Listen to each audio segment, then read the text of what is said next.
Vaovao eo amin'ny tontolon'ny toe-karena sy fandraharana eo anivon'ny fahatsirana manokana raha ny antotanisa izay voaray hatramin'izao dia eo amin'ny 1.3 sy 700 lavitrisa ariary eo ny vola nampijiry ny fahatseranana hatramin'ny fiandohany ity taona 2020 sy 2021 ity ka hatramin'ny faran'ny volana novambra lasa teo. Somary latsaka mofo noho ny vinavina ireo aba tokony niditra amin'ny resaka solika noho ny fisian'ny fampiatoana izany. Fanazavana azy. Volana ampidirin'ny fahatserana moa zany ny eto am-pelantanako zao amin'izao fotoan'izao dia ny volana novambra, volana somary provisoire moa satria fahatelon'ny volana desambra tsika zao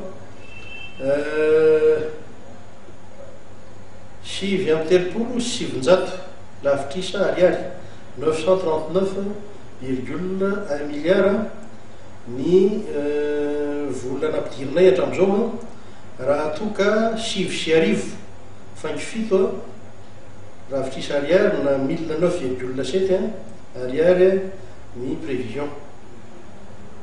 Izy io zany raha ohatra ka diniantsika amin'ny resaka hoe firy ny abaniditra tamin'ny produit non pétrolier zany hoe ankoatran'ny taxe pétrolière zany dia navita izay tamin'ny octobre no anarako aloha zao navita izay tamin'ny faran'ny octobre 1.5 sy 700 lavitrisa ariary raha toka ny vinavina tamin'izay dia 1.10 sy 700 lavitrisa ariary 651,3 milliards contre 611,3 milliards.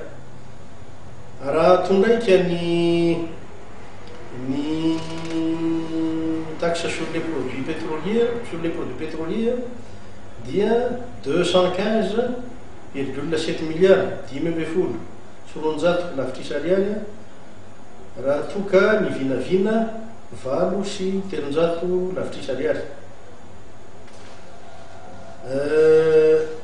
Ny zavatra tianao tsipihana koa angambany dia ny hoe noho nylay fitazomana le vidin'ny solika eny amin'ny station zany dia eo amin'ny 430 lavitrisa ariary ny taxe sur les produits pétroliers zany miantona hatramin'izao. Zany hoe raha ohatra ka zarevantsika zany dia hitanareo angambany fa raha tafiditra daholo ireo le aba amin'ny solika ireo dia niotra lavitra be zay raha mpitovina amin'ny vinavina.